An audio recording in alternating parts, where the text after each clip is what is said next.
A roast as dark as the night, perfect for fueling the cryptid research and mad ravings required for your podcasting. Don't mind the red eyes, he's just trying to warn you of the bridge. The bridge. Finally, from the caffeine-addled brains of Spring Hill Jack Coffee and Last Podcast on the Left, we bring you Mothman's Red Eye Blend. Yes, delicious Panama beans. Go to lastpodcastmerch.com to order yours today.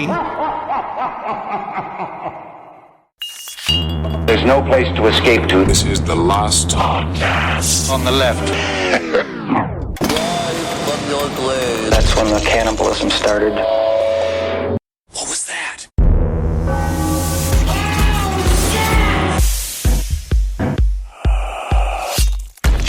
You find though, then you always find out there's always somebody. You know what I mean? Like, I think that I am the most charming, funniest guy in the world, and there's some people that just, I don't know what it is. They just dislike me. Yeah. Just upon introduction. And I don't know why that is. I don't know why maybe to some, because jealousy, obviously. Yeah, Number they're one. so Obviously. jealous. It's the jealousy. Especially when they don't know your profession or anything about you. They're just intrinsically jealous. Just they look at that guy. You're like, of your presence. It's vibe. Jealous of his vibe. It's an enviable vibe. They must be jealous of my shows that I've done on television. Or No. I don't know anything about you. but it's why there's so many people come up to me and they're all like, what's your fucking deal? Right? They say that to me and I'm like, I'm glad that you asked. And I'm like, I was like, ooh, so natural magnetism? Of course. Maybe it's because I'm not a harbinger of doom. Maybe it is. Welcome to the last podcast on the left, everyone. Ben hanging out with Marcus and the ever charming effervescent. I was going to say effervescent. I take that. Henry Zabrowski. Acquired Stunning. taste. Acquired taste, Henry Zabrowski. It's good to be back. Remember those air quotes candies that were called warheads? Yeah. You're kind of like that. At first, you're like, bleh, bleh. But over time, you get used to it. That's me. Then you're addicted. Oh, yeah. Oh, man. I had a jar of those fucking things. And I don't know why I chose to suffer. We all were like this when we were kids. I don't know why. We all liked whatever was the sourest thing. That's what I was into. I know. Yeah, me too. All right. Well, today's episode, we are... I'm already mad that we even started not even talking about the fact that Mothman knew about goddamn 9/11 and did fucking nothing. Well, did absolutely nothing. We don't know Mothman's political leanings. Also, do you think he's with the Saudis? Well, does he like... Does Mothman like buildings? Or does he, is he... If he truly is moth-like... He would probably fly into them all the time and bonk his head. He would have loved the World Trade Center. Maybe it was the fireball that attracted him. Could be. Building 7. So today's episode, a little palate cleanser from all the very serious things we've been talking about. Is it? This is fucking serious. I have 2 drinks in either hand. We're here. Also, we're going to remind you about the Mothman Coffee Blend. Very good. We did that. That's a fucking promo at the very top. This is serious as hell. All right, we're on to Mothman Redux, part 1 of a 30 series. So I just tried to add a third. This morning I tried to add a third and you said really no. did. So. He I'm was fine like, with it. He's like, did you know that Mothman might have been involved with 9/11? Did you know that I found a book about this? And did you know we might have enough for a third episode? And I said, did you know that we're not going to have a third episode? His eyes rolled back in his head in a way and then shot down of his body and came out of his asshole. Did you know Mothman was there when they were building the Egyptian pyramids? Or could it be Mothman himself was, I don't know, a pyramid? He's just trying to warn you of everything and doing nothing. I could literally He's the king of the virtual signal. He's the virtue signaler of all of cryptids. I know we're just going to hop right into it here in a second. Yeah. But for the second to the last year that we do this show, can we just do an entire year on cryptids? Yes. Yeah. I am just so I love anything that isn't about any human. Yeah. And I mean, a lot of those episodes are going to be about, 12 minutes long. Yeah. Great. Well, Great. it's going to be the cryptid year, and then we begin. That's how you know the show is ending, when we start our Illuminati series and go on and on, and we chase the listener away. Mothman Redux Part 1. So in 1966, 2 couples in Point Pleasant, West Virginia reported to the local sheriff that during a joyride at the TNT plant outside of town, they encountered a bizarre creature beyond anything they'd ever seen. Also, that's how boring life used to be. You used to just go on a joyride to nowhere. I still kind of do. Yeah, I love riding around. Well, that's because you got to see Jay Leno next to a car that was on fire with his hands in his pockets. Welcome to LA. I All did. sad and angry on the side of the highway. I did. His car was not on fire, but he was bloated and sad and wearing a Canadian tuxedo. That's all he wears. He was doing what he loves best. Yeah, waiting Standing for- next to a car on fire. That's what he likes. Just like us. Yeah, no, man. Growing up in a small town, I rode around constantly. That was all we did. We did the drag. We had that nice tea. You got turn around at the hill. You turn around over at the Pimmon's house. You turn around at the Molyneux's house. You turn around over at the Atkinson house. And then you do it again. Yeah, You I'm do sure- it again and again. You do it for about 3 hours. I'm sure the Molyneux house was very happy with it. Oh, very much so. Well, by their reports, the creature was shaped like a 7-foot-tall man sporting massive wings on his back. But what terrified these two couples the most were the creature's saucer-like, blazing red eyes. Beware the red eyes.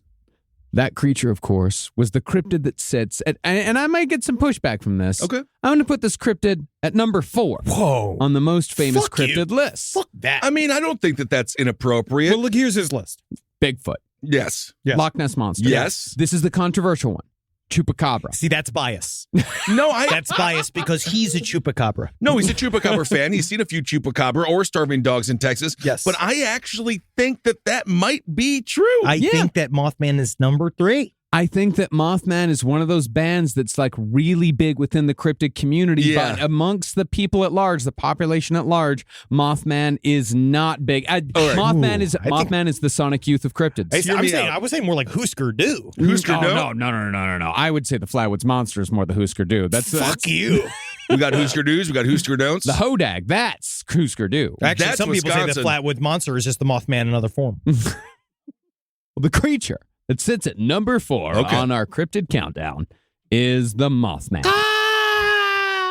Now, we skimmed the Mothman story when we did our Men in Black series a few years back, but the Mothman story and the story of Mothmen in general are not exclusively linked to the MIBs. No, they are, the MIBs are a side effect of the Mothman. We discovered, and we got into the topic of Men in Black because we were really scared by it and interested in it. But the Mothman story as a whole, once we got into the actual research behind it, because I've read the Mothman prophecies, obviously many times by John Keel, and you get kind of the overall story about this cryptid, and you don't really, at the time, we're like, oh, well, the Mothman's like a simple story. The Men in Black is like a cool, complex story. But now you kind of look at it, there's actually many aspects of the Mothman story, and it's actually kind of complicated and oftentimes quite controversial. Yeah. Okay. Well, the reason why Mothman is so closely linked to the Men in Black is because the Mothman is the most famous case involving the Men in Black. This is not least because of the massive and deadly bridge collapse that happened during the Great Mothman Flap of the mid-60s. But we'll get to the Silver Bridge in episode 2. Okay. For this series, we're going to be focusing mostly on the Mothman itself, although we will take some side quest into the mysterious goings-on that occurred around the Mothman story. Specifically, in episode 2, we're going to explore the enigmatic character known as Indrid Cold. And also, yeah. what did Mothman know or not know about 9/11, and why was he there and do nothing? Why did he do nothing? Even though, because we know for a fact that Men in Black were actually just MK Ultra trained former German Nazi scientists that were there, that were used to be a smokescreen because they were acting super weird in order to cover the fact that the Nazi UFO program had been moved since the end of World War II to the TNT area of West Virginia. Buddy, fast forward 1:30 in the morning at a bar and you just made yourself a point. Or could it be that the Mothman is like the Watchmen and that they witness but are not allowed to interfere? With Dr. Manhattan. Well, what's the point? These men, Dr. these Manhattan, humans, what's the Dr. story? Manhattan chose to not interfere. All What's I he say remember about is that these sex men, their schedule? What is this thing? How they choose for me to be amongst them? Yeah, their schedules is that for me, the goings on of man is no more significant than the goings on of an atom or a neutron. So why should I care of the goings on of man? Wow, what a shock. Whoa, man, that's cool. What is it? Is that Zaslav? Wow, that's really powerful. Wow. Now, of course, the man who brought the Mothman story to the world was paranormal legend John Keel, whose 1976 book, The Mothman Prophecies, My boy. was turned into a better than you'd expect Richard Gere movie No. It was in better than- 2002. Incorrect. No, I just actually watched it last night. Yep. Well, I watched it about 10 years ago, and it was fun. And I watched it like a year and a half ago, and I really liked it. 12 hours ago. Sucked. You know what it is? It's because you're bringing a level of intensity to the film. Expectation. This is a Richard Gere vehicle about the Mothman. Relax. You're putting me in a corner. Never put Henry in a corner. But John Keel, what I like about it is that they split John Keel into two people. Yeah. So it's the John, I think his name is like Creef or whatever. Mm-hmm. And then there's the scientist lady or the cop lady, Laura Linney, whose name like something Leak, which is Keel backwards or some garbage. But what it is, it's Richard Gere trying to talk like John Keel that you will see is not how John Keel talks. Yeah, because no one knows how John Keel talks. You're going to see. We're going to show you a clip today. Okay.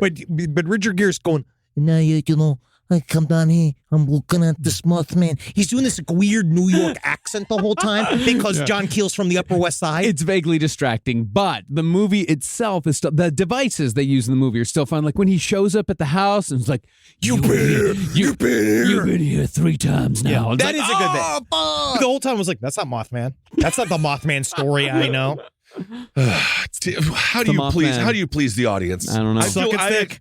Suck the audience's dick. All right. John Keel, however, was not pleased with the fact that he was known until the day he died as the Mothman guy. Well, John Keel felt that his massive body of work was a far too, how do you put it? It was put into a little Mothman box. Yeah. And like, while we are showing that the Mothman box is actually much bigger than we originally thought it was, John Keel had a whole life of writing about these Fortean topics. He was an incredible investigator, died a bachelor, which is a real paranormal investigator. I don't disagree with that. No time for love. No time for a single kiss. I don't think he's ever been hugged. No. Because he basically lived a life rolling in the same aspects of Charles Fort that was like kind of his predecessor who put together all of these stories of the weird. We'll get to him here in a second. But he felt that they should have been cataloged. And John Keel believed in that idea and then moved forward with it. And then he was kind of doing it in an empirical way, like believing this concept of like, we're looking for hard evidence of the weird. Mm-hmm. And him and Jacques Vallée both sort of like figured out, what if we just like understand that it is a psychic and physical scenario, and that's going to be they are the kind of the birth of this concept of ultra terrestrials, that everything everything we see with cryptids, UFOs, ghosts, aliens, they're all the same kind of phenomena, the capital P phenomena, and that they are all like different, they're there to teach us some kind of lesson, and we don't know what that is. Well, I wonder why they had a hard time fitting in. This was such a nice, totally A to B. I get it. It's the same. It reminds me of Bill Clinton. Everyone focuses on the blowjobs, but they forget about how many black people are incarcerated. Let's see the whole picture. Well, let's break down that Keel belief system. Breakdown. Now, John Keel can be counted amongst those paranormal researchers who follow the theoretical models of Charles Fort, who maintain that all unexplained phenomena actually did have some sort of rational explanation. Forteans, as Charles Fort's followers are called, see themselves as ultimately skeptics. But skeptics, cool skeptics. Cool skeptics, not just asshole skeptics. No, right? not Mick West. No John Nichols. Okay. They welcome simple explanations for paranormal phenomena, like when someone confuses a meteor for a UFO, or when a dead chupacabra proves itself to be a mange-ridden dog. Yeah. It is important to note, however, that Forteans do not employ the term paranormal. Yeah, asshole. What did I do? I don't know. I'm sorry. I struck out at you. Yeah. Paranormal, of course, has negative connotations. It implies that there's something unreal about all this, something unexplainable. Mm-hmm. Instead, they prefer to classify such phenomena as ghosts, UFOs, and cryptids as the Fortean milieu. Yeah. Why don't we just call it paranormal? The Fortean milieu sounds like something you do after an all-you-can-eat buffet. No, they are, because I understand. The idea is these guys were the first on the forefront of like, maybe that one day humankind will have a new science that will explain all of these things that includes psychic aspects. That's where John Keel jumped from the Fortean ideas. Yeah. For example, the Ghostbusters would be considered Fortean. Yes. Dan Aykroyd, by far. Well, in real life as well, right? Oh, yes. Yeah. But that being said, when it comes to entities in the Fortean milieu, like poltergeists and Bigfoots, Forteans believe that if something unexplained is not a hoax or a misidentification, that there is still a rational explanation for the phenomena. Just like Yeah, just like there's a rational explanation for, say, like, let's just use the aurora borealis. Yeah, as we an all example. know. That's angel farts. We all know that. All right? It's stupid. It's a dumb phenomena. Yeah. And honestly, I think it should be wiped out. Might be. What if it's God's meth? Just leaves it on the table. Fucking bong, dude. It's him up there thinking about the fucking platypus, dude. I mean, seriously, how did God think of the platypus? Well, He didn't. Oh, okay. The way Forteans figure it, the aurora borealis was something that you could see, but for thousands upon thousands of years, people could not explain what the aurora borealis was or why it did what it did. Now we can absolutely explain Right. what it is and why it does what it does. I mean, I can't, No, I don't know. but like science can. I also don't care. It has, Yeah. I think it has something to do with the magnetic fields of the Earth. Oh, wow. I think. I thought Yeah. it's got to do. I thought, is cosmic dust real? Sure, why not? Also, did you know that waves are just caused by dolphins farting? That's my bet.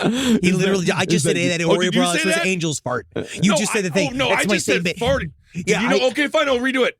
Did you know that waves are just just redo caused reality. by sharks yawning? I mean, still, I didn't Steal your bit. Are you sure he's not the one made by a machine? I am made in know? a lab. I was the scientist that made Henry in a lab. God, I'd love to see that beaker.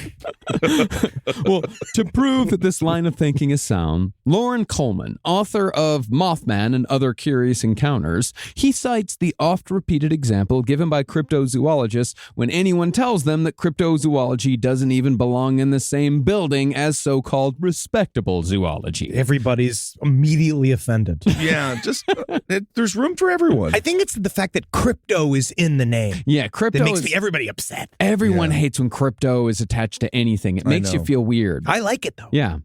See, back in the mid-1800s, rumors were abound in Europe of a gigantic, black-furred, hollow-eyed, man-killing monster deep within the jungles of Africa that was strong enough to beat an elephant to death. Whoa. Now, the elephant beating was an exaggeration. I looked it up. This animal cannot beat an elephant to death. It would lose in a fight against an elephant. I I'd think love so. to see it, though. But this creature does indeed exist. In 1847, a large humanoid skull was found by an explorer named Paul de Chaillu. And by 1850, a living specimen of this creature was found, and they identified it, and they named it the gorilla. You see? Whoa. And you see now. But, Interesting. So the gorilla was a cryptid Yeah. in the 1800s. The gorilla is absolutely a cryptid. Well, that's very interesting. I am going to, though, just say, okay, Mhm. for all you cryptos. Are you going to say gorillas aren't real? No, they are Okay, real. I'm okay, just saying good. that, like, they use these examples all the time. Yeah, they okay? do. They really And love the these thing is examples. that what I do, though, I do understand. But the thing about a gorilla is that we had other monkeys. We had seen other No, but monkeys. not so you the can gorilla. extrapolate. Yeah. But you can extrapolate a creature like this kind of It's exists. not a monkey, it's an ape. But I'm just fucking saying that when you say stuff like a Mothman, right? We Yeah. haven't seen one yet. Really, seen we haven't moths. seen other examples of it. We haven't seen a Chihuahua man. We haven't seen Well- anything. We haven't seen a build up to a Mothman. I haven't even seen a bird with big enough legs that I would don't consider know. closely man-like. An ostrich. Yeah, the That's a- ostrich. that's What a about massive legs. what about a flamingo? Yeah. I think that you know what I'm Also- saying. It's just cryptozoologists are all go like, but in fact, it did exist. Like they just love this. Well, They like. it's not the only example, though. It's not the only example. Well, this is just a little life tidbit from Ben Kissel. If there's a neighbor in your house or in your neighborhood that puts flamingos out only one time sporadically throughout the year, that means they're having a swingers party, and that's to locate the swingers party. It's the flamingos. That's true with amongst swingers. Wow. I'm just glad your research from the show it really does. Yeah. It makes content. It does. Yeah. And on it went like this from the gorilla. This happened over the next century. It happened with goofy little creatures like the pygmy hippopotamus. But we had big It was hippopotamus. cute. We had big. But did we have anything close to the platypus? A duck. No, no, we didn't. I know. I'm just saying. It's just yeah. All right. This proves that Mothman could exist. Yeah. We just don't know where he is. I know. It's just the thing about that. We'll How get to don't it. you appreciate this? But what of the fearsome creatures? How do you get these nerds to be happy, don't know. Marcus? You can't suck the nerd's dick. But what of the Komodo dragon, which was considered to be a myth? I know. What of the great kraken, There you go. It's That just was- a big ass fucking squid. the giant squid, my friend? I agree. I'm just saying they're all. It's the look of the victory in the face of a cryptozoologist that I can't handle. It's their satisfaction. Yeah. They should be satisfied. The point is, most cryptozoologists believe themselves to be a legitimate arm of zoology, even if zoologists do not extend their hand in friendship in kind. Everybody's fighting because it, Well, you know, because it derails their entire true science of zoology. but Yeah. zoologists also I think they're just fucking jealous. They might that someone's be. coming in on their money. They're You trying know- to fuck with. You know how much money's in zoology? You know what Lauren Coleman calls it? Cultural elitism. Yeah. And that very well may be the case when you consider the sheer number of sightings that occurred during the West Virginia Mothman flap of the 1960s. Now, you may say that using a gorilla in this comparison is a false equivalency, because those animals were hidden deep in the wilds of Africa, far from any sort of city or town or anything. And of we like. already had other monkeys. We had Photographer. other monkeys. We had Apes. examples of other monkeys. You made your point, I'm Henry. just saying in terms You've of made your point. They're apes. But when it comes to the Mothman's environment, while it may not be as dangerous and inaccessible as the Congo, West Virginia is a healthy rival. I call that our Congo. Now, West Virginia is one of America's forgotten states, so obscure that I'm willing to bet that most of you would have a hard time naming any city or town in West Virginia besides Point Pleasant. Ben, go. City in West Virginia. Pulled pork, West Virginia. Springfield. I bet you there's a Springfield. I'm sure there's a Yeah, that's Springfield. just- yeah, that's- also, you'd be surprised how many states have a Dublin. There's a lot of There's a states lot with of a and Dublin. Paris. There's Yeah. many states with a Paris. Yeah. There's a Springfield, West Virginia, yeah. Is there a pulled pork, West Virginia? no applaud. Yeah, how No many? applause. But you know how many people are in Springfield, West Virginia? 421. It counts. I mean, it does count. And the one that just died made it 420. Whoa, time to get stoned. Well, smack dab in the middle of Ohio, Pennsylvania, Kentucky, and actual Virginia, West Virginia is a seldom visited, seldom spoken of state that is neither northern, southern, nor midwestern. Well, Jared Logan, our comedian friend, he talks Yes. about West Virginia in his He's from there. stand-up set many times. And I remember the one time he told the story about his grandmother who's like, we have the juice boxes. And she's like, and she used to call them squeezies. Yeah, I She's like, remember- you boys get in this house. You want to sell some squeezies? That's cute, It was though. cute. It was real Yeah. cute. That's his bit. Yeah. With a population that barely edges out Rhode Island, despite being 20 times larger in size, Dang. West Virginia is the only state that is completely within the Appalachia region, making it heavily forested. It is also, of course, heavily mined, which has greatly degraded its quality of life. Good, clean coal. Absolutely. watching- Joe Manchin, thank you for the coal. I was watching a thing where a guy was in a coal mine in town. That's just something else. That's where these people don't know. They don't know if that coal mining goes. This whole town's going with it. just move. Absolutely. Yeah, it's like, I know it's very hard, but I I know, but we'll get something in there. Absolutely. Now, dense forests, abandoned coal mines, the 7th highest cancer rates in the country, and the highest per capita opioid deaths by a disturbingly large margin. I mean, the nice thing is you just flip it and say, we're number one. Yeah, number 2 is like 60 deaths per 1,000, and West Virginia is 90 deaths per 1,000. Of course, that's because, West Virginia was where Oxycontin was first tested on all of the aforementioned miners because they suffer from many chronic pain. And the forgotten people, Appalachian. Yeah. The Appalachian forgotten people. Mhm. They don't just make moonshine. Yeah. Well, this might be. Well, they do make a lot of moonshine. They do make They a do lot of money. And that's a good thing. Well, this might be contributing factors as to why the population of West Virginia is so low. But perhaps it could also be that West Virginia seems to repel people on a subconscious level. Marcus, or could it be? Or could it be? Yes. Yeah, okay, excuse me. Or could it be, perhaps, that West Virginia repels people on a subconscious level? Not like me. I Because don't know. It's a very Bring in. conscious You level. try to bring No, in. you repel people very consciously. Yes, it is a choice. West Virginia, you see, just like the Jersey Devil's home and the Pine Barrens of New Jersey, is a weird place where weird shit happens. Oh, Oh, yeah. yeah. And it's not just the Mothman. I got a fun little, it's from the same book, just a couple just to understand what else people have been seeing at the time period during the Mothman, the flap. Like the story of Kathy Reeves. This was in 1966, around the same year that the Mothman sighting started. She saw 3 tiny tree stumps walking across a meadow near her home. Walking trees. It's cute. That is the only real example of walking trees I found. Well, I now showed some videos on the stream. But. these walking stumps were orange, blue, white, yellow, and watermelon colored. Oh, they sound like It's cool. they sound like Smurf houses. do. But do they not have the color green? Yeah, I don't know. I don't know. It's green. Maybe isn't it's hard to source. There was another local couple that saw a group of cyclops. They believe they saw a group of cyclops out in the woods talking at them. These people saw That poltergeist may have just activity. been Sarah Huckabee Sanders. I'll be here all week, folks. You'll see me on the Tonight Show tomorrow. He's gonna be in Vegas again. You show up front row. If you have a fucking sign that says "I'm Irish," Kissel's gonna nail you. Right? But no, it is an example of like this. A lot of weird shit happens all at once in a paranormal activity area. So it's poltergeist activity, UFOs, cryptids, weird shit, and people will see them kind of all at once. Yeah. And of course, the other popular cryptid out of West Virginia, that's the Flatwoods Monster. Yes. That's in Braxton County. But we're going to give the Flatwoods Monster its own episode in the future. Unless, again, it's Mothman in another form. Well, we'll cover that when we cover the Flatwoods Yes. Monster. You're still trying to attach another episode to this series. That's all I'm trying to do. Rise from your grave.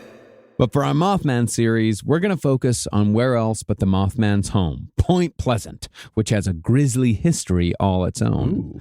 Like most states that are anywhere near the East Coast, West Virginia saw its fair share of wars and battles with native tribes in the 18th century. And when it came to Point Pleasant, their most violent and consequential conflict was Lord Dunmore's War. Oh. Lord Dunmore. You thought you were going to escape history. Nope. No, we got it again. I thought we were talking about the Mothman. We'll get there. But it Lord starts way Dunmore. back. Right before you remember anything you want to talk about it that's interesting, Yeah. you just got to wait a couple of 100 years Okay. before you get to it. It's really All important. right. Well, fought mostly against the Shawnee and Mingo tribes between 1771 and 1774, Lord Dunmore's War was a fairly typical conflict for the time. As far as Lord Dunmore himself went, he was Scottish by birth and blood and wore a kilt more often than not. What does that mean? What do you mean Scottish by blood? Does he have diabetes?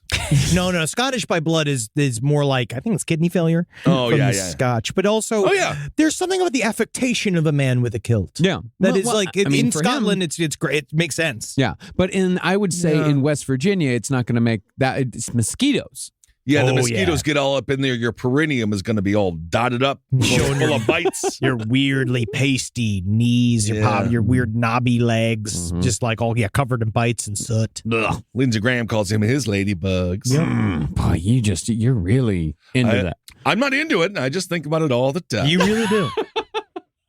See, it was Dunmore's belief that more settlements for the whites further west into tribal territory could not be gained through treaty or negotiation. Dunmore advocated instead for total war, which inevitably resulted in the murders of innocents. Oh, yes. See, even though Dunmore's main enemy were the Shawnee, a group of settlers methodically murdered a family belonging to a friendly tribe named the Mingo. In retaliation, a Mingo chief named Logan killed and scalped 30 settlers, and thereafter joined the Shawnee against Lord Dunmore. Dunmore therefore signed treaties with other tribes in order to wipe out the Mingo and Shawnee for good. The killing continued from there, but the bloodiest battle of Lord Dunmore's War was fought at where else but Point Pleasant. Interesting. In a bloody hand-to-hand battle that lasted for hours, the body count reached into the hundreds, and both sides reportedly took scalps from the dead. The battle resulted in yet another treaty and effectively ended Lord Dunmore's War. Well, it was the beginning of wigs for men who were balding. Perfect. But in 1777, after the American Revolution began, a Shawnee chief named Cornstalk, remembering Lord Dunmore's War, favored neutrality between the Americans and the British. Another party within the Shawnees, however, favored siding with the British, naively hoping that the Brits would live up to promises of no more settlements that encroached on Shawnee territory. Oh, yeah. Can't trust. Yeah. Definitely the guys that started the colonies in the first place. Yeah. They're like, oh, no, we're dumb.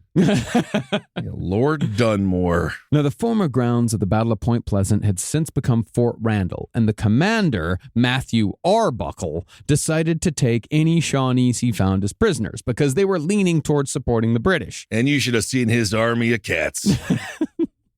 John Arbuckle. John Arbuckle. Oh yes, Garfield. that's Matthew Arbuckle. I guess that's his great grandfather. And then, but honestly, if he had those cats to be, I imagine they'd be very lazy. Yeah. Well, yes. Yes. Unless you give them the lasagna after the war. I'm a true skeptic.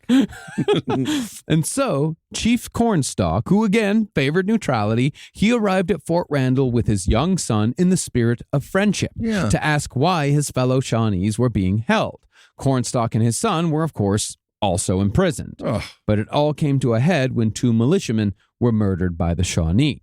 In retaliation, the soldiers within Fort Randall decided to murder all of the Shawnees in their captivity, including Cornstalk and his young son. In the American tradition of overreacting. Yes. Overcorrection. Yes. It should be in our national anthem. Mm-hmm. And of course, as Cornstalk lay dying, he placed a curse on Point Pleasant and possibly all of West Virginia. Now, this comes up quite a bit in all of the literature about the Mothman. The curse of Chief Cornstalk. Yes, this curse seems to be like it weighs heavily on the people of Point Pleasant and West Virginia in general. And I do want to say, like, yeah, we laugh a lot here. We have to make it through this crazy fucking life. We do, but I do think that of all of the phenomena, of the cryptid phenomena, I think that Mothman is largely the most truly frightening. Yeah. And a part of it is about how serious people took this curse and how it comes up again and again and again. Well, and you make this point oftentimes, Henry. I mean, is a curse real? Is it not real? Well, it does seem to affect the people of West Virginia because they don't have anything. Yeah. And I'm talking basketball, baseball, hockey. They have their main thing is their West Virginia college team. And if you fucking lose a game there, it's like losing as a soccer player in Saudi Arabia. They'll kill you. They have to. They got nothing else. You have to win. You have to win. But there's something about the phenomena, then this trauma of the past. We've talked about this now. We know that the way we've been covering cryptids is like kind of talking about like where do they come from? Where's the thing that sets it off? Because I believe that it's half psychic. I'm in the John Keel school of like you kind of create some of the aspect. It's I forget what the term the Hellier crew, the Newkirks came up with, which is it's an egregore. That it's like, so it's a bunch of people. Egregore. It's like, it's a real term, but it's essentially, it's a tulpa live. Okay, where did it come from? Where did it go? Where did it come from? Cotton Eye Joe. And that's all, that's what Which this is all about. Also the 5th cryptid on Marcus's list. Well, here's pretty much how Chief Cornstalk's curse went.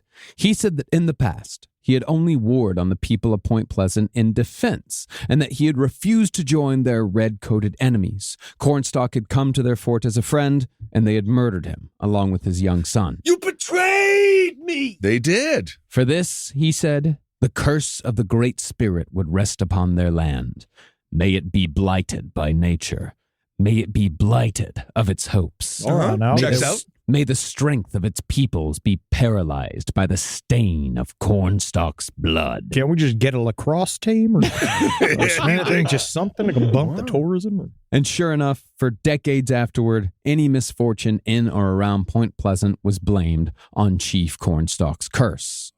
As a side note, just to give the whole thing a new layer of grave defilement, Cornstalk was originally buried at Fort Randall, and his corpse was disinterred and moved, not once, but twice. Why? Just because they wanted to. Yeah, they were trying to find wanted a new place for it. Nothing else to do. Well, they wanted to put a new thing there, and they're like, well, we got this guy here, so let's just take the guy and put him somewhere else. Okay. In addition, a monument commemorating the Battle of Point Pleasant was destroyed by lightning strike twice. It's weird. That is weird. That's like weird. That's one of those where you're like, what are we asking Really? for? Yeah. So the third time they just didn't, like the second time they was like, we're just going to rebuild it. Well, let's not rebuild Yeah, it wasn't. It's fine. Now, if the only large-scale disaster that had ever happened in and around Point Pleasant was the infamous bridge collapse that we'll cover in episode 2, then one could easily wave off this curse as just one more amongst no doubt thousands of curses placed upon this land by betrayed and murdered Native Americans. Oh, I thought you were going to say just horrible plans on infrastructure. Well, just in general, just the curses that have just come out of this country. Yeah.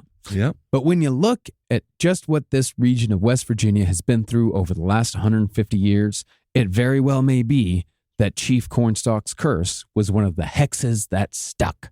This will be the land of the fupa. The unrestrained fupa will spread across this great, horrible blood-soaked land. Nothing wrong with a good old fupa. You gotta keep it warm down there. Oh, yeah. I like to play with the bags. In 1907, the worst mining disaster in American history occurred in nearby Monaghan, West Virginia, when 362 miners died after the mine itself mysteriously exploded. They still to this day don't know why it exploded. Maybe it's all the flammable stuff that pulled out of the goddamn ground. Maybe I should say they don't know exactly why it exploded. Probably hit upon a fucking pocket of gas or whatever and killed all of them. It sounds like it's rough to be a coal miner. It sounds horrible. They have some pretty good guesses. Yeah. Then in 1944, a tornado killed 150 people just north of Point Pleasant. Whoa. That was fucking Lord Royale. Well, that's what he likes to claim. Yeah, that was because he didn't have his shoe size. He went to the Skechers store, and they didn't have, those like the round shoes. I remember those. They were but- supposed to be for exercise. Yeah, and they don't have size 6s for men's for him, and so he couldn't get them. I have traveled back to 1944 in order to put my curse upon the people of West Virginia. If you're still out there, Lord Royale, what's going on, bro? What's up, bro? When it came to the air, an airplane crashed an hour away from Point Pleasant in 1968. That killed about 35 people. Yeah. And 2 years later, another airplane crashed an hour south when it flew into the side of a mountain. That killed 75. You just want to pull up. Pull up there. And in addition to all that, 51 men died when construction scaffolding collapsed during the construction of a power plant just north of Point Pleasant. And Point Pleasant's entire water supply was once heavily contaminated when a train derailed outside of town and spilled thousands of gallons of toxic chemicals. To be honest with you, if I'm a politician, I'm blaming all this on Mothman. Oh, yeah, dude. Because Go right to Mothman. That was Mothman. Yeah. Nothing to do with the deals I've signed. Because it definitely sounds like massive, unrestrained, like corruption within our infrastructure systems. You know what I mean? Like, it really does sound like regulation Or- could have fixed a couple of these things. Yeah. Or could it be Mothman? Oh, and East Palestine that happened about 2 or 3 hours north of Point In Pleasant. Ohio. wow. there. Yeah, wow. He's Yeah. Palestine. Palestine, is that how they say it? That's how they say it. It's like Miami in Texas. Spelled Miami. They call it Miami. I've said this like 20 times. Everybody, but then it doesn't you matter. say this, and then I'm gonna get 3 emails of people. Like, oh, actually, it's called Miami, and and you're like, I don't. There's an umlaut over the don't I. know. It doesn't make sense. There's only like 400 people there. Fucking nobody's listening in Miami. If it even exists anymore. Many towns that I grew up with have since died. It is one of the craziest things as you travel across this fine country. There are just ghost towns everywhere. Oh, yeah. But bizarre deaths weren't just relegated to the areas outside of Point Pleasant. In 1976, 10 years after the Mothman flap and the bridge collapse, a woman named Harriet Sisk strangled her 2-month-old daughter to death after Harriet tripped and fell while carrying her. Of course, the baby was crying. She wanted the baby to stop crying, so she strangled it to death. But the story doesn't end there. Okay. She buried the child with the help of her husband Bruce in a shallow grave. Maybe we should try a deeper grave. Yeah, it's always a shallow grave. If you're going to kill somebody, don't half-ass the burial. This is the time to put the work in. Absolutely. And soon after, she confessed to the murder after the child's grandfather reported the baby missing.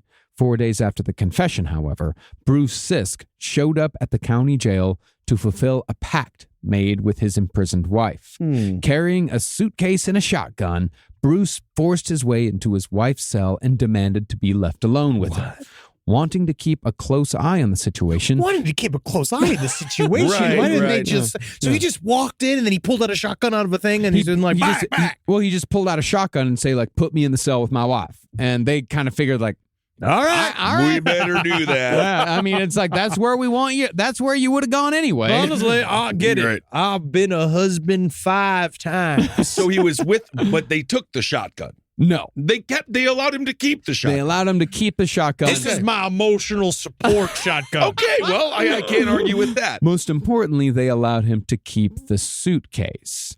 And of course, all of these sheriff's deputies, they were huddled in the wall that separated the office from the cells. They wanted to keep a close eye on the situation. Bit of a looky-loo. They wanted to know what was going on. I'm just curious as all hell. Unbeknownst to the deputies, the suitcase was filled with 15 pounds of dynamite stolen from the construction company where Bruce Sisk had formerly been employed. Oh. As it turned out, Bruce and Harriet had entered into a suicide pact that was only discovered later when police searched their trailer and found a suicide note. Oh, I bet you dynamite had something to do with that coal mine exploding. Oh, yeah. Oh. No, they think it was a spark from a lantern or something like that. They thought it was a spark and just went... You know what I will say? Dynamite didn't help. No. No. And so... after just a couple of minutes alone, the two murderous lovers went out with a bang, killing themselves and 3 sheriff's deputies in the process. Maybe I'm amazed at the way I love you all the time. You know what was insane about this story is I looked up the archive of the original newspaper article, and the first line mentioned the bridge collapse. It was 10 years later, and they say in Point Pleasant, West Virginia, which a decade earlier was the site of a tragic accident on the Silver Bridge. It was a big fucking deal. Again, this is what happens when you don't have like a Super Bowl to celebrate. These are literally these are the timestamps of life. Yeah, your only references are tragedies. Yes. Yeah. But as tragic as all those deaths were, what Point Pleasant is most known for outside of the world of cryptozoology is, of course, that fucking Silver Bridge collapse. But for us, Point Pleasant is the land of the Mothman. Why didn't you do anything, Mothman? There's so many things you could have done. He can't interfere. He cannot interfere, or perhaps he is not able to interfere. Perhaps he wants to, but cannot. And he looks at us like stupid little man, says stupid people doing stupid things. Is that how you see the world? Me? View us? No. These little men doing their stupid little men thing. No, I think it's real smart what you guys do. Thanks. I'll take it. Yeah, real smart. Now, the Mothman had first been sighted near Point Pleasant in 1961, 5 years before the Mothman flap that made the Mothman famous. That night, a witness said that he was driving down the road when a winged figure appeared before him.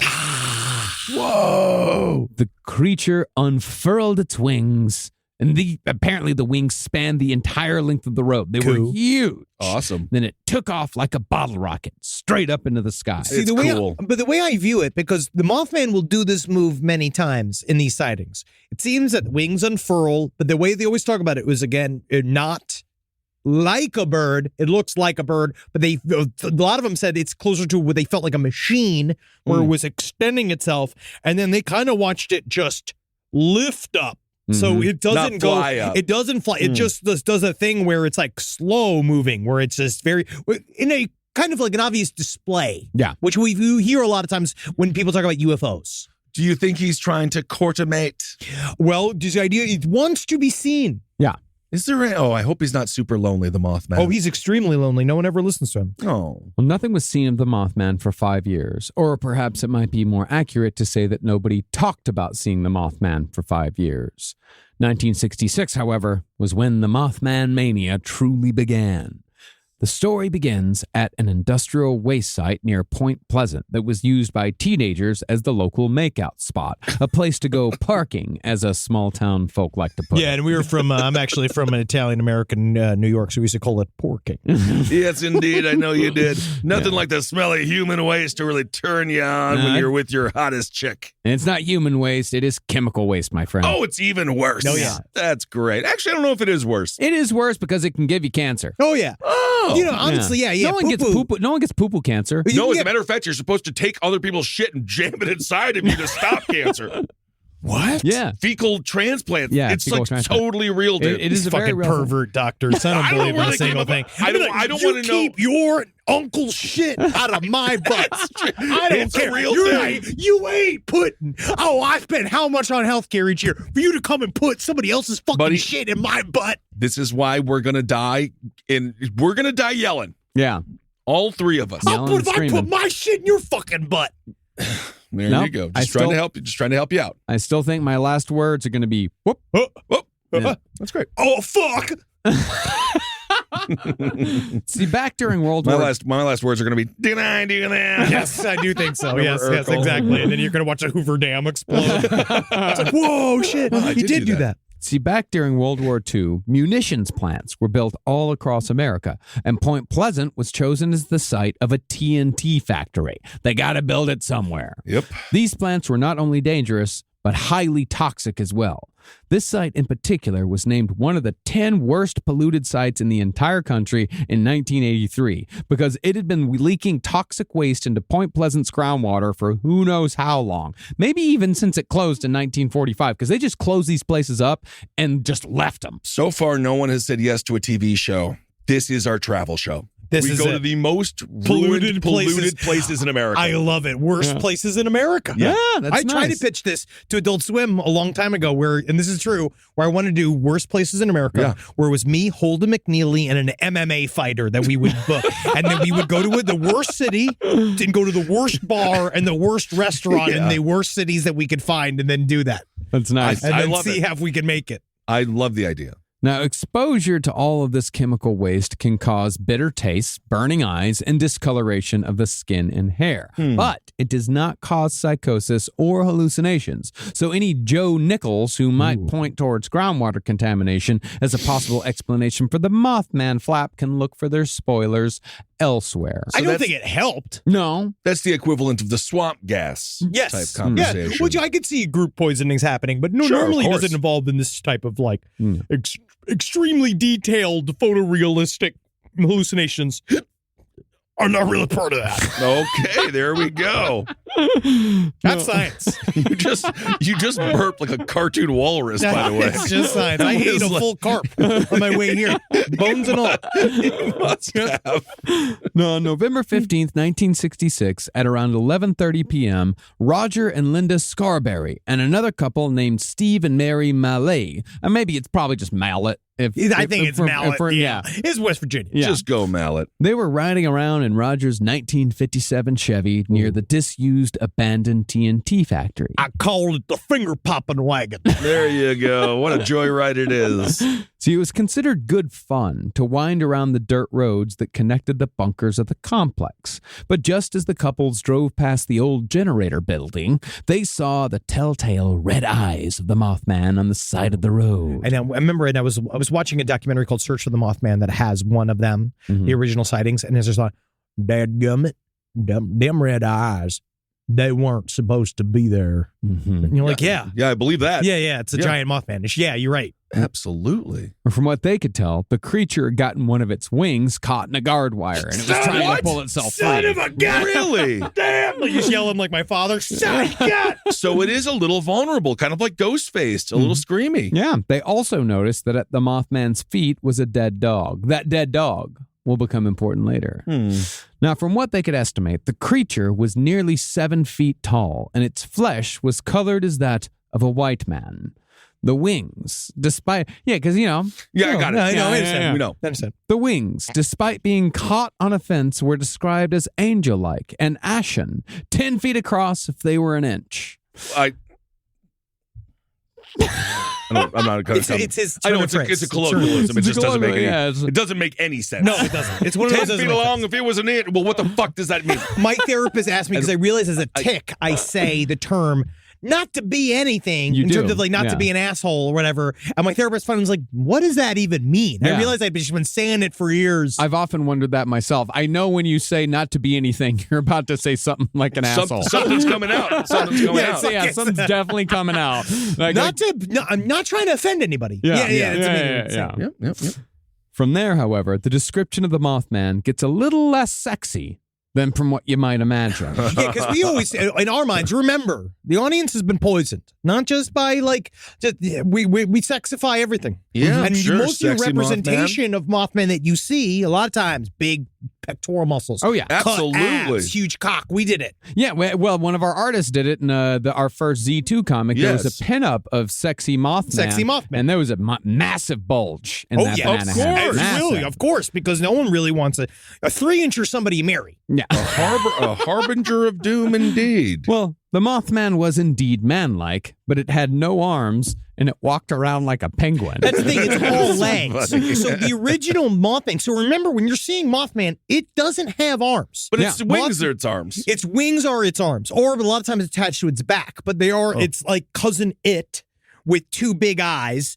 in the center Right. of it, and these flappy wings shooting out to the side. Okay. It also had no distinguishable face, and it seemed to be headless apart from those massive round eyes. There's some people that believe far it was more disturbing than what it's made out to be in the media. Yeah. But this is where the Mothman's giant bird thing is that what they're saying is that it's like it might be perspective issue. Sure. Where like a vulture whose head is positioned, and if you're looking a vulture dead on, its head is within its body because you're just seeing it straight on. Where they're thinking maybe the Mothman's head was lower and the thing. But I'll also tell you what, people don't like things with no heads. I agree with that. This Well, whole scary. book is about seeing things with no heads. People don't like it, so I understand. But Yeah. again, this is me trying to imagine that the Mothman's a bird, and I don't even fucking think it is a bird. Now, the couples in the car sat there watching it for a bit, somewhat mesmerized, but when it seemed like they startled it, they got the feeling that this creature might react aggressively. They have no fucking clue what it is, and it's massive. Well, it seems like it needs help. Yeah, well, I mean, but even so, if a cornered animal is often the most dangerous. Yeah, look at me. But when they started to feel it might get aggressive, they started screaming, go, go, go, go, go. But the driver found himself unable to do so. While they did have the ability to speak, they were physically paralyzed. Very similar to a UFO scenario. Mm-hmm. They were only able to move once the Mothman got its wing loose, and very quickly, Penguin waddled back to the generator building. I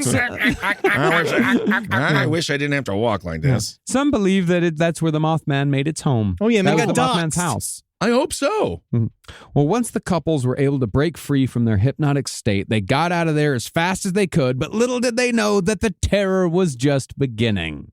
As Roger sped out of the TNT plant's winding roads, he found that the Mothman had returned and was keeping pace with the car, even as Roger reached speeds of up to 100 miles an hour. And all the while, even over the hysterical crying inside the car, they could hear a screech that sounded unsettlingly like a giant mouse. Now, I was Weird. trying to, what does that mean? Like, That's what noise, that's but what really, that's what they no, make. that's more of a guinea pig. Well, have you ever heard a mouse in a glue trap? That's like it's like a pitch that you almost don't hear. Yeah, Yeah. It's like high A and lot low like at that. the same time. yeah. Fun noises with the Yeah. boys. Mothman then began toying with them. Just as they believed that the Mothman had lost interest, they'd turn a bend and find the Mothman waiting ahead of them. Toxic. As if to show them that no matter how fast they went, escape was impossible. Again and again, the couple would find Mothman waiting ahead, sitting on signs. Oh, over here. Yeah. More like over here. Leave us alone. He'd be sitting on signs or flood walls, and as soon as the headlights hit him, he'd shoot straight up into the air. It's very much similar to Alan Cumming. If you've ever spent any time with him, the actor. Little Oh, man. yeah. You never know where he is. I believe that. You're just thinking of him as Nightcrawler. Nightcrawler, indeed. Wow, yeah, I forgot he was Nightcrawler. Yeah, He that's, was that's all Nightcrawler. you're thinking of. I was thinking it was the MC from Cabaret. Ooh. Well, Yes, indeed. I love that movie, Cabaret. Well, the last time they saw Mothman, it was crouched with its wings tucked behind its back as if to signal that the game was over. Yeah, like, I'm done. I'm done. Okay, I'm not here for you. He's bored. You interrupted my night. Yeah. Now, even though what they just experienced was objectively bananas, the couples immediately drove to the nearest phone, the one at Tiny's drive-in, He was actually very big. I believe that. and they reported to the sheriff what they'd seen. I saw the Wow. very solemn face of the woman that was like who saw this first Mothman sighting. And this is one of those issues where like people always like, oh, you know, they just trying to make that Mothman money. And you're like, no. There's no They're money from in West Mothman. Virginia. They didn't know what money was. Like they don't even know. They literally dig toxic rocks out of mountains until they die for money. So Yeah. the idea of a concept, there's a part of me that thinks like, you know, it's just extremely imaginative for a woman that looks like Abraham Lincoln.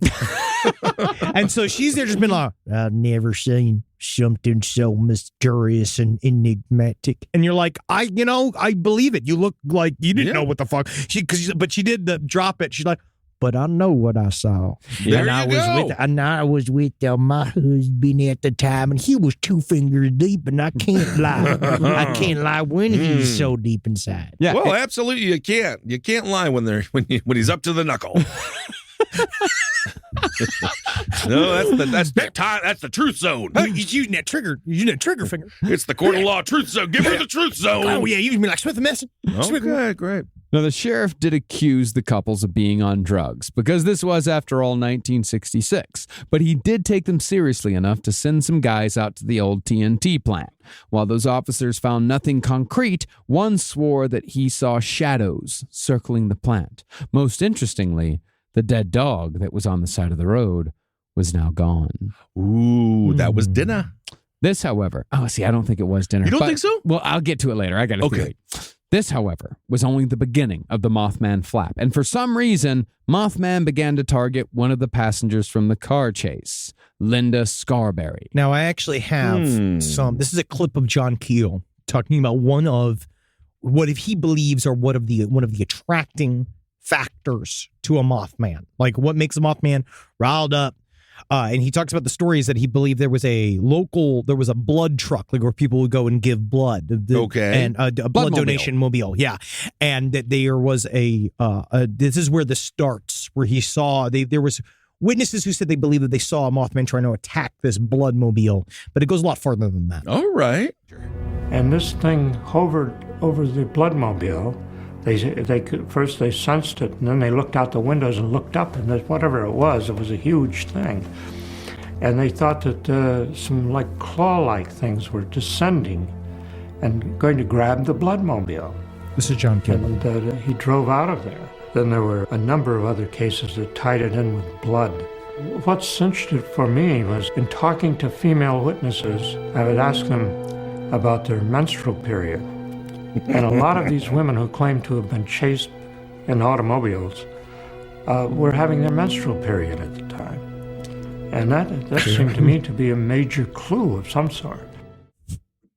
What's that got to do with it? Well, you never know, Marcus. I mean, honestly, don't Back go to off, man. I'm a scientist. He also then goes on to say it's very similar to the cattle mutilations. Yeah, where the sure. cattle mutilations are sucked dry of blood, and he just loves the word anus as well. But he's a scientist. Great. He's a social scientist, died a bachelor. Yeah. Be careful. If you're bleeding from your asshole, Marcus, we're canceling our show in West Virginia. My asshole has not bled in a very long time. Fantastic. I found a medication called mesalamine. I just have to take these massive pills every single morning, and no blood. Haven't had blood in years. So it just keeps it's a pill that keeps the blood inside? That's a whole it's other a pill. mystery. It doesn't keep the blood inside. It keeps the wound from bleeding, I think. I'm not sure. I don't know how We it don't works. know. Because I would say it makes more sense if it went up your butt.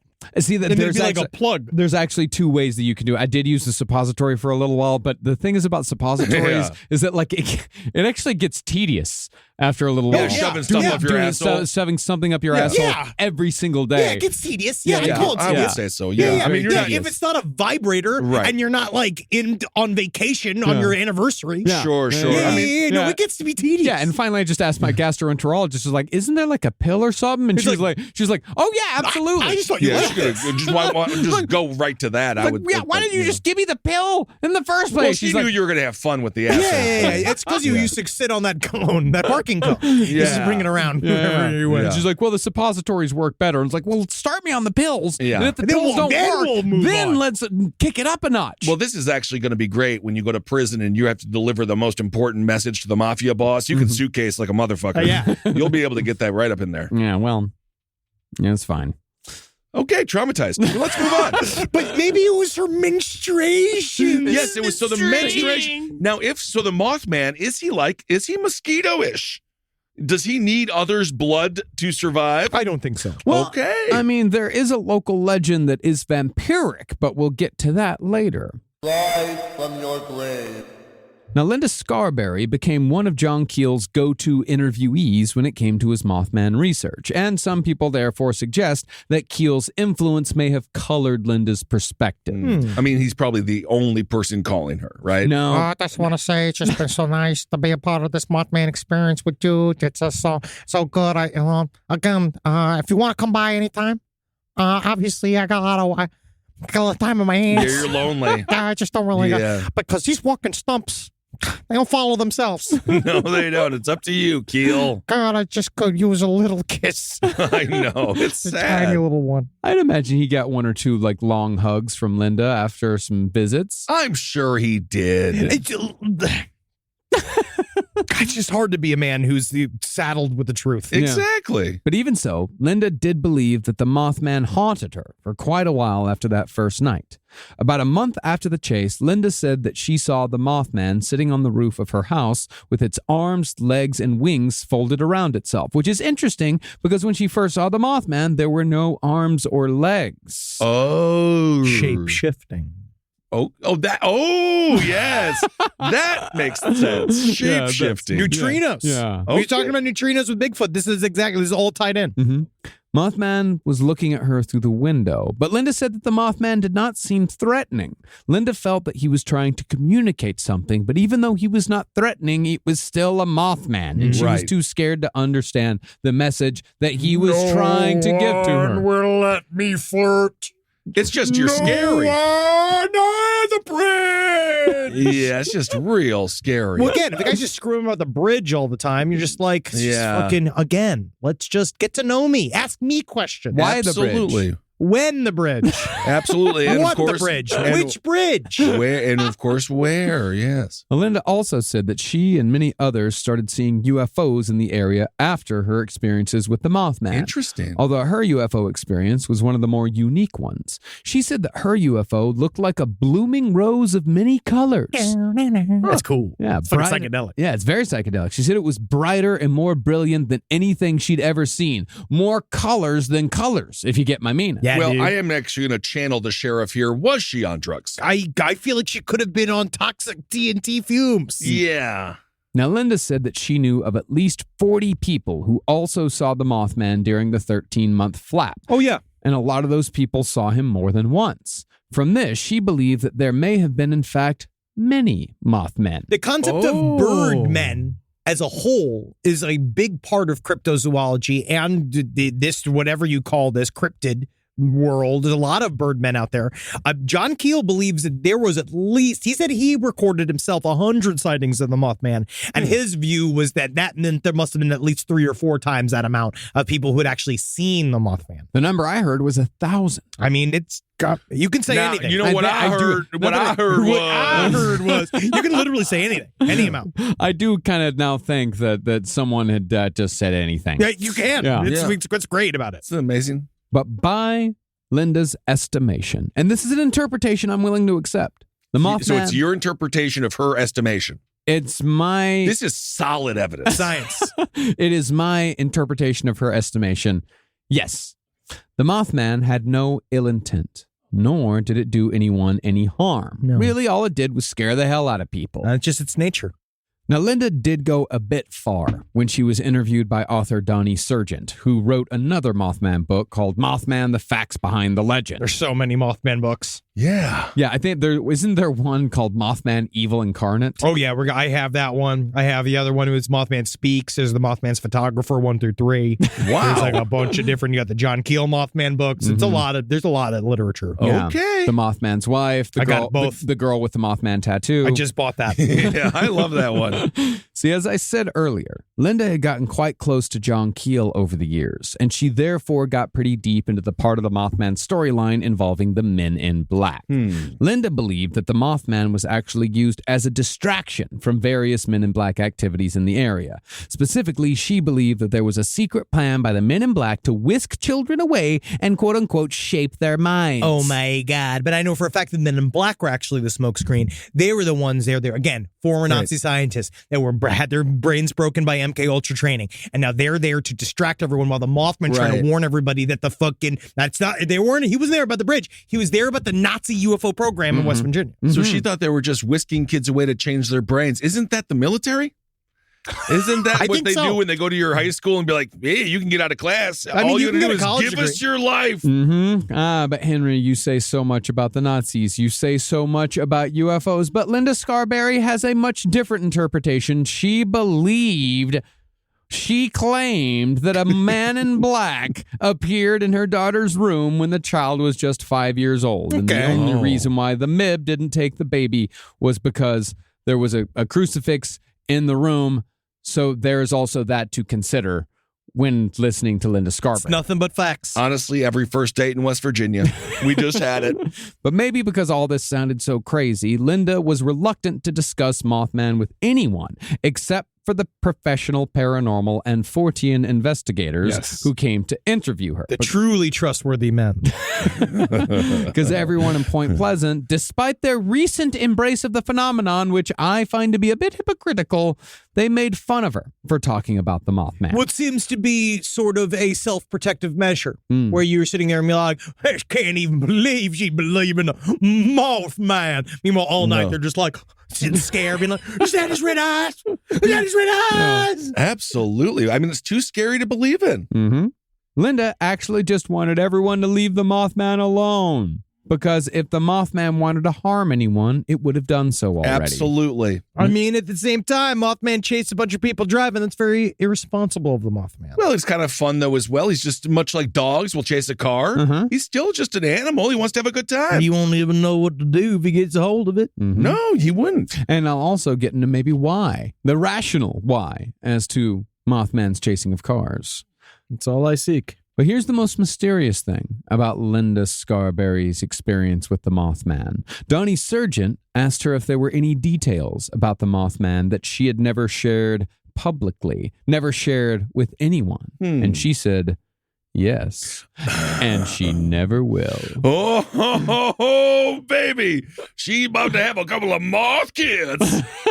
Why didn't she tell? Yeah, it's going to be, and she had a bit of an experience with some mothballs. Oh, baby, you want to spread that right in there, put it, I got a bright light, you spread that wide open, and the moth kid's going to fly right out of you. All she has to do is tell us her secrets. She fought Mothman. She could help us. She better. had sex with Mothman. I That's haven't why heard she'll about the never dick and tell. balls. I haven't heard about the dick and balls. We don't know. I mean, sex can happen without a dick and balls. You Whoa. heteronormative fucking piece of butthole shit. to butthole?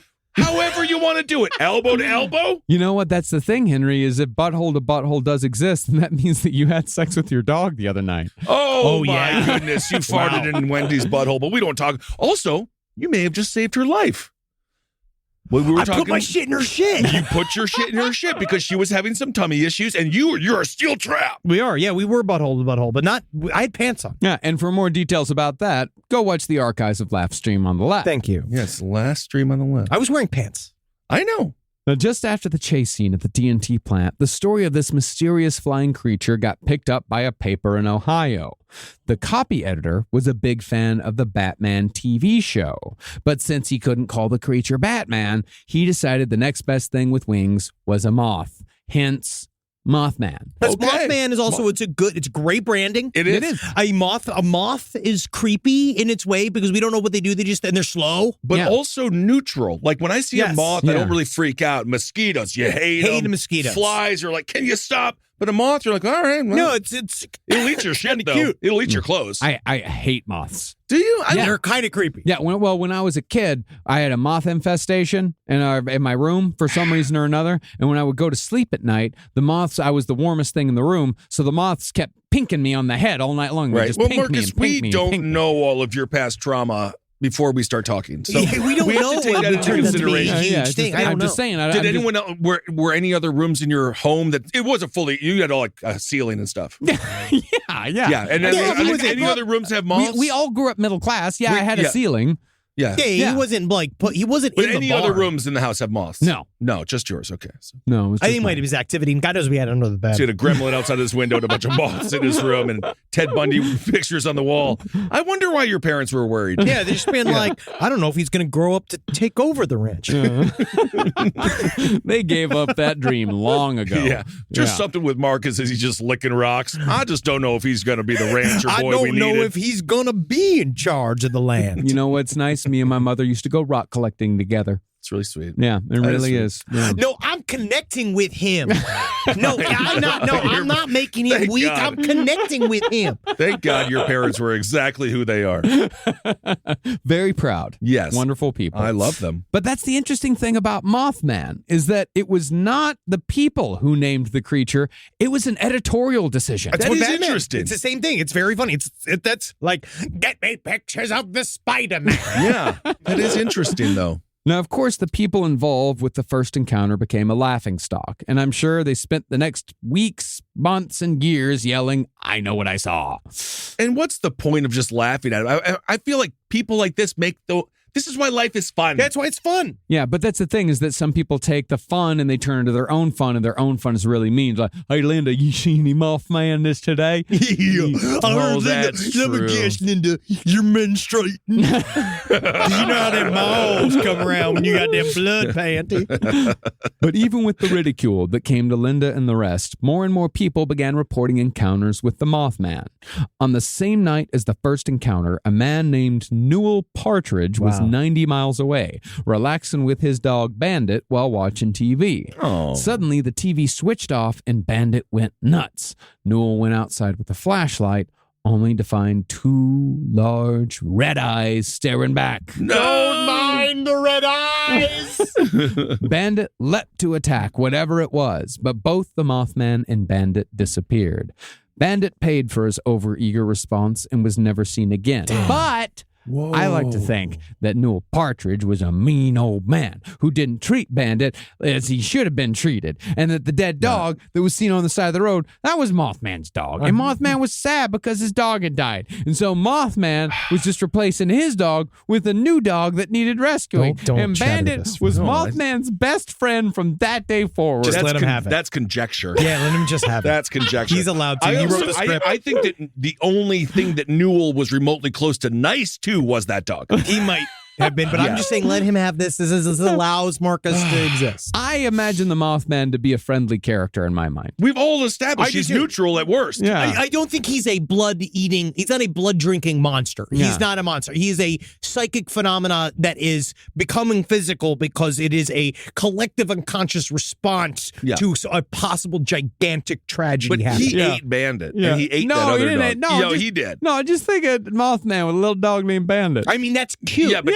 there's no one's seen him with dogs Wouldn't other it than really- dead dogs. And you think it's all cute and nice, and then Yeah. he's just like, meet my wife, Bandit. You're Oh, like, my. ugh, you're fucking it? You're the one that brought bestiality into Yeah, this. you did bring When the bestiality when into it. there's no evidence of the Mothman committing bestiality. There's no evidence that just the Mothman saying. likes dogs. Oh, I know how to drain Bandit, if you know what I mean. Oh, that's disgusting. Oh, he farts in his dog one time, all of a sudden he's an expert. I didn't mean to. I know. Well, the next night, a couple named the Wamsleys and their friend Marcella Bennett, along with Marcella's infant child, they were on their way to pop in on a friend who lived near the TNT dump. The friend wasn't there, but as the group started walking back to their car, they saw the Mothman lurking behind their vehicle. The creature slowly rose from the ground, but to them, he did not have the same Caucasian flesh color. He instead appeared to be gray, but he still had the same unsettling red eyes. That's the thing that's constant all throughout. Again, everyone was paralyzed, although Marcella Bennett was so scared that she fell over and she fell on her baby. Yeah, this woman, I did see an interview with her, and she was just like, and I'll be frank, I thought I killed it. but I was paralyzed and I fell like a plank right on top of it. Yeah. But you know what? You'd be amazed at how many inches a baby can officially squish. Oh, yeah, baby's very flexible, pliable. Finally, though, the Mothman stood up and extended its massive 10-foot-long wings. Yes. That seemed to break the spell because the witnesses immediately ran back to their friend's house to call the sheriff. When he arrived, though, the Mothman had long since flown away. Honestly, this was a fun town to be the sheriff in. Oh, this guy, He's a real Ghostbuster. it truly must be very, it's boring. But remember the Pennsylvania Bigfoot flag? They cops hated it. They were hated mad. They were mad because, again, they just thought it was stupid. Yeah. And they didn't want anybody, because, again, what does the sheriff love to do more than anything else? Sit. Nothing. Yeah. Sit in- yeah, And sit so in it's his just car. like, so the idea of having to get out of the car and showed up, you have to go out in the brush. Right. You know what I mean? You got to get your shoes dusty. I mean, it's obviously illegal to file a false police report, but these they're not false police They're reports. saying they saw a thing. Yeah. Now, as it usually happens with flaps, there were dozens of other paranormal goings-on happening at the same time as the Mothman flap. You had UFO sightings, poltergeist activity, and such and such. Yes, so literally, people seeing what I said before, people seeing weird Cyclops things, people seeing weird things in the woods, other characters showing up, and a lot of ghost activity. Yeah.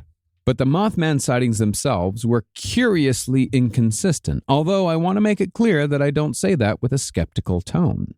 One person described the Mothman as a brown human gliding through the trees, while another said that it was only 4 feet tall instead of the standard 7.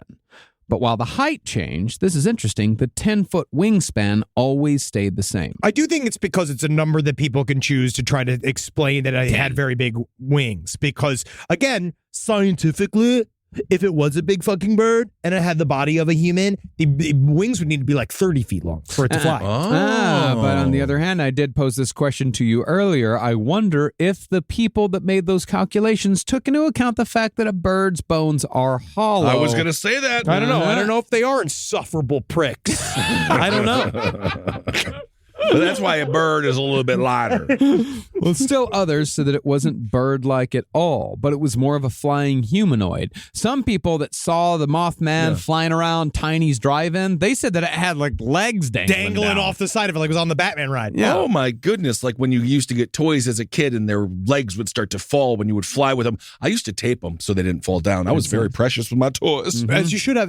But it's very creepy in that way because they say it again, the way it operated was really strange. People had very specific things of what they saw, right? They said these, and there's something to, because again, I think a lot of it could be equated to, people also said it looked like kind of like a man in a suit. You know what I mean? Like, this is the time traveling human beings shit we've been talking, we were maybe dealing with right now with the whistleblowers, like with the UFO disclosure movement, talking about like some of the stuff might be time traveling human beings. Yeah.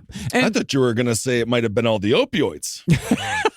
That was before the opioid. Yeah, this is pre-opioid. Oh, yeah, this is way before the opioids. Clear-minded West Virginians. Yeah, well, I wouldn't say clear-minded. Well, but, not oxy. Not oxy. Not oxy. Not It's oxy. straight up just mountain ignorance. Yes, indeed. Well, let's not malign the people of West Virginia too much. I mean, good old booze. Oh, yeah, I Good love booze. it. No, people live in normal lives, and Laura Linney makes a joke in the horrible the Mothman prophecy. She's being like, yes, we had homes. They don't live on farms, and Richard Gere was like, That's amazing. Can't believe that's the most incredible thing. This Mothman keeps calling me. This Mothman is calling me all night. I can't sleep. And then he pulled that gerbil. Yeah, great. Thank you. Right. Great. Well, I mean, to put my skeptic hat on, just briefly. Well, it's on. Yeah, it's on. I mean, this could be explained by simple psychological phenomena. Of course. I mean, it could be that, this is a game of telephone that's going on, is that one person describes seeing the Mothman, and then, of course, since our brains are designed to look for patterns, people are thinking about the Mothman, so they see a strange pattern that looks kind of like the Mothman. That's the Mothman. Yeah, so that's the Mothman, and that's what the Mothman looks like to them. That could very well be the case, but that does not discount the original sighting of the Mothman. You don't fucking keep me in the pen. I know what's going on. There you go. A skeptic's cap is now off. But the one thing besides Skeptic actually pants are down. Yeah, it's very weird. Well, the one thing besides the wingspan that stayed constant was that the Mothman loved chasing cars. It could keep up at any speed without showing any signs of fatigue or strain. Look how fast I'm going. Yeah. Look how fast I'm going. There's something very innocent about this. If you're the Mothman, that's what else are you gonna do? Yeah. They drive around for fun. He chases the cars for fun. He's doing it's his pretty own par for the course. That's what he's doing. He's cruising. Yeah. But here's where we can get into the cryptozoological interpretations of the Mothman itself. Now, again, I'm going to apologize immediately for this very classic reductivism. Oh, I mean, very complex topic. well, it's Mothman Redux. That's the episode. See, they both share the reduct. They just share sounds. Similar sounds. Hell, technically, I'm a master of the English language. Well, cryptozoologist Mark Hall claims that Mothmen began appearing in the 60s because of the ubiquitous nature of cars. Oh. His theory is that they don't actually chase cars, but rather use the artificial air currents to fly further and faster with less energy. It's just Tokyo Drift. They're just drifting. They're just drifting. Yeah. Can I say that is stupid. Yeah, I feel like that is stupid. But just the idea, because I feel Why like would that they we'd be- see they're- a lot more Mothman. All the time. We'd see them all the time. Also, why would they follow trains or planes or Anything Too else. But fast. also- That's too fast. It's too that's fast. too fast? Well, trains would be too slow. Train And is then, I and actually then think the this is airplane's the too, and then an dumbest- an airplane's too high. But yes, you do They wonder why you fly. wouldn't see them on the highways. But perhaps that's too fast. Yeah, but on the other hand, No, it's not they're too going 100 fast. miles per hour. It's not too fast. I actually think that man is making a false correlation. Yes, the increase of cars does exist with the increase of Mothman sightings, but these are just two. It's We're a attacking spurious them? relationship I'm just at saying best. we're attacking I them just already? think I actually really think that's dumb. It is, but we're attacking him. Let's hear his point. Let's hear his yeah, point. it's- Yeah. it's not. Yeah, because Hall, he doesn't refer to the Mothman as Mothman. Okay. He does not think it is a moth, nor does he think it is a man. Instead, Hall believes that the I hate this. I don't like this guy. I mean, I don't mind. No, him. this is not next personal. bit like infuriates me. Sorry, okay. Hall believes that Mothman is a giant. Well, I got to hear what this is now. All right. It's a giant owl that he calls Bighoot. He says the Bighoot. I hate so the Bighoot. it's an owl named Bighoot. I hate the All Bighoot. right. I mean, it's a pun. The pun works a lot Yes. better when you see it written down than when Yeah, it's said out loud. Bighoot. Because Yeah. otherwise it'd be like Big Hoot. Big Hoot, Yeah. which means nothing. The Bighoot. The Bighoot. I hate The the Bighoot. Bighoot. It is because again, it sounds like a chicken deal. It So, really have you does. ever had the Bighoot and Bighoot. Jackies? You know what I mean? Yeah. Like, no, it also sounds like you went to the doctor and you got 3 days to live, and they just call it the Big Hoot. Oh yeah, you got one good tit. Yeah, it's a Big Hoot. You want to do that, Mama Big Hoot's doing a lot of the flirting. A goddamn owl, huh? Yeah, Big Hoot. Yeah, All these right, ideas that Bighoot. like the Bigfoot, the people that say that the Bigfoot is an undiscovered primate that we don't know, understand, or some kind of former descendant, an actual descendant of humankind that is Yeah. like, it's quote unquote hiding for its own good. It understands our nature and doesn't want to be near us. That his idea is that the Big Hoot is something like that. That Yes. it's some kind of primordial giant hoot that Owl. exists Yeah, in a it. big And owl. I guess understands things better than others' hoots. Okay. Well, I guess. Because I'm just calling them hoots now. this 'Cause I guy's think got his. any type of bird that ain't us, it's either a squawk, What's the point? a chirp, or a hoot. It's a hoot. What's the point? You know, just have fun with it. Yeah, you he know? is He's having allowed. fun. Well, I don't know. That's the thing. I No, think he's not having fun with it. He's like, it's an owl. It's He's a big hoot. it's Yeah. a big hoot. Well, Big Hoot is having fun with it, you know. Yeah, kind of. Yeah. Well, to bolster this supposition, Mark Hall used the same source that a lot of cryptozoologists use. Hall points towards local tribal legend, Yes. which Okay. ain't a bad place to start when you again consider the gorilla. But and also giant birds within tribal tradition are extremely like it's a Thunderbird. lot. It's Yeah, really, of really course. but that whole subject I didn't actually really understand how important it was to Yeah. a lot of their folklore. Oh, yeah. Now, according to local tribal folklore, reports of giant bizarre birds around Point Pleasant have existed for centuries. Big squawks, big chirps, Big hoots. Mhm. The All names, of three. the names of these creatures translate to either flying head or big head, depending on the tribe. These are cool. Yeah. I like that. Yeah. These creatures are described as being huge, bodiless heads covered in long hair, sporting sharp claws like nails, and of course, fiery red eyes. Oh. As opposed to your friendly neighborhood Mothman, though, these creatures were also vampires that induced illnesses so they could feast upon the dead. Well, why? I mean, all right. I mean, I guess, but wouldn't that taint the blood? Wouldn't that be like eating a hamburger after you drop it on the ground? No, It's a head. It's got the blood's going nowhere. If it drinks blood, it's a giant head. No, it's making the blood bad, so because that's the thing. If It'll it's- kill the person. It kills the person But then because it doesn't wants that the person taint to. the blood? No, because it's the one that tainted it. Big heads don't have a direct biological corollary to anything. It's just a head. It's just a head. Yeah. So Yeah. it's just all Yeah, of this is a story. This is a story. This is just a total make yes. believe. Well, Yeah. it's folklore. Folklore, yeah. It's like the Kelpie. You So know? I would say this is a make 'em up. It's an old story. It's an Got old story. you. Yeah. Okay. Yeah. It could be a metaphor for something. Who knows? Sure. I don't know. Could be. Most interestingly, though, flying heads and big heads were considered to be harbingers of doom. Okay. Just as the Mothman would soon himself be considered. And there's other cryptids that are also a part of it. I did a little bit of research into it, but I'll just say it just because there's really not much. But the blackbird of Chernobyl is another bird-like cryptid that was seen what they said in the lead up to the Chernobyl disaster was that people were seeing this giant thing outside of the nuclear power plant. And I don't know whether or not this is all of these things kind of slamming together. And in retrospect, like people looking back, thinking about Mothman, thinking about these things that they saw. Right. But people seeing giant bird-like creatures with glowing red eyes is kind of an international phenomenon. Mm-hmm. All right. Now, Mothman haunted Point Pleasant for 13 months, and John Keel estimated that, okay, this is where people just gave me a make-em-up number. They said that John Keel estimated that there were over 1,000 Mothman encounters. He's just saying, I think that John Keel is just saying there's a lot. I think There's a lot. It's potentially 1,000. I think the guy who was writing about John Keel just said there was a lot. I think it might just be 100. John Keel is just, he's a showman. He's a showman, but Yeah. I think it's closer to 100. You heard his talk. Yeah. We really should get to the facts here. Yeah. Well, they saw Just the facts. Well, they also had dozens of UFO sightings, heavy poltergeist activity, and of course, visits from the Men in Black. But some believe that this entire flap was all a CIA Black Ops experiment to see how Americans might react to a Cold War flying saucer disinformation invasion. The program. Okay. And considering the kinds of shit we did with MK Ultra and all the rest of the experiments we performed on populations, both large and small, remember we gassed New York City. Yep. That isn't a bad guess. No. What's interesting about this theory, though, is that the loudest proponent, an author named Jim Keith, died mysteriously during a routine knee surgery after he fell off a stage at Burning Man. Yeah. That never happens. Wait, what year was that? I don't know.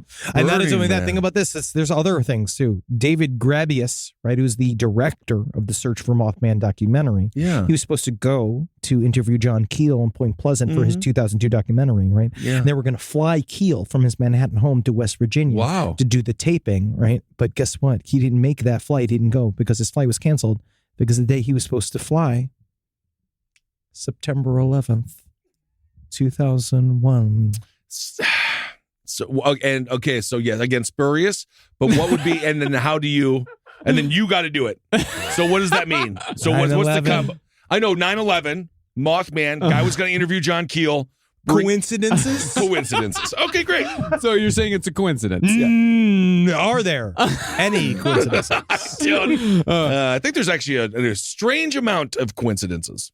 Jim Keith died after the 1999 Burning Man, which I would imagine would have been a pretty sick Burning Man. To be honest with you, that's pre-corporate Burning Man. That would have been fun. Before True no one Burning knew Man. what Burning Man was. Yeah. That's Mad Max days, Burning Man. Oh, and also the publisher of both his and John Keel's books, Jim Keith and John Keel's books, he died needlessly in a hospital while being treated for food poisoning. Yep. People die.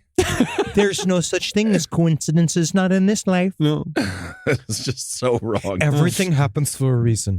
Henry Thomas, don't you understand? It's like, yes, I know you couldn't be famous. You're not being famous. But think what you get to do, you get to spend so much time with your family. Yes, indeed. Who wants to be in Paris drinking wine with whole cylinders of cocaine? And I will quote something that I recently read, watched, or heard. I don't remember where it was from. He takes a lot of information. Yeah, I do take in a lot of information.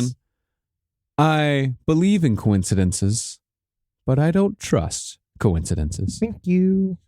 9/11. You know what also it is just doesn't difficult? matter. It's You know how you know also someone is truly difficult? If they call it 911. That's how you know someone is a difficult person. But You of gotta course, end that that was- conversation that because was- they believe that by saying 9/11, they are contributing to a false narrative. a gigantic, what do you call it? Magic Ritual. Yeah, and a false narrative. Yeah, they call it 911. Well, that's great. That's a good way to protect yourself. Yeah. Just know ahead of time before you take that job. If your boss is saying 911 all the time, if he's talking about 9/11 a lot, And if he's talking about it in the Right. job interview, yeah, you'd be like, Oh hey, my what's this God. about? Is Yeah. this at the museum? Like, if it's not a job at the museum, then you should. Right. But regardless of what the Mothman was, why all of this was happening, or who was behind it, there is still the very real matter of the bridge, which is where we'll pick back up next week for the conclusion to our Mothman doubleheader. And we're going to have so much more absolute ironclad proof that Mothman was at 9/11 and did nothing. Did nothing. But All no, right. we'll get into more wooey woo, but also kind of like cover more of these cases. And then again, we're bringing in our old buddy, Indrid Cold, who we haven't really gotten into full depth. We've actually never really covered Indrid Cold at all. Yeah, I'm very excited. Okay. Yeah. That's great. And also, I'm horrified of heights, and for that reason, I don't like bridges. So from that perspective, it'll also be scary. I also hate bridges. I just get so nervous because, all you do is turn the wheel one way, you're gone. And then the idea of it collapsing is just so fucking scary. Oh, yes. Very, very. Speaking of scary, I'm going to be in Las Vegas on Sunday.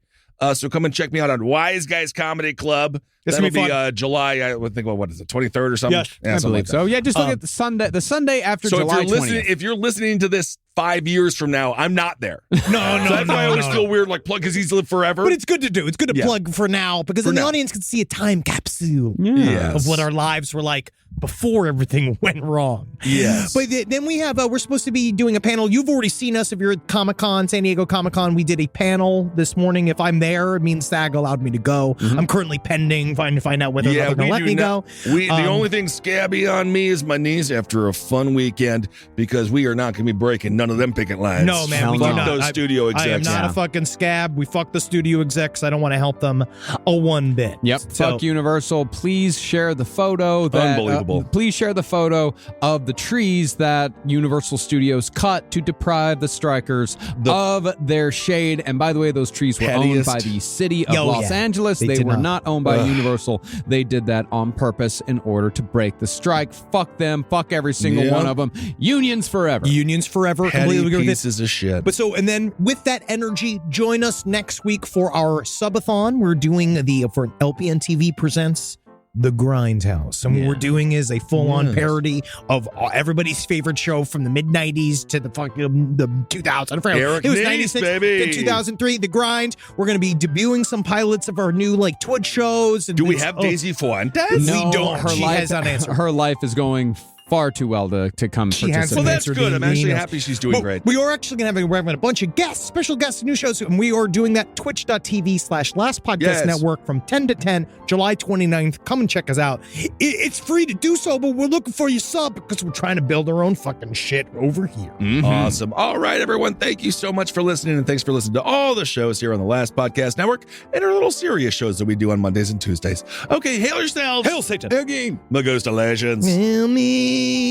No, please don't suck my menstrual blood. I'll suck your menstrual blood. That's mine. That's my blood. Hey, Mothman, that's my blood. That's my blood.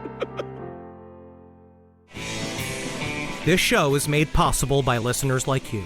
Thanks to our ad sponsors, you can support our shows by supporting them. For more shows like the one you just listened to, go to lastpodcastnetwork.com.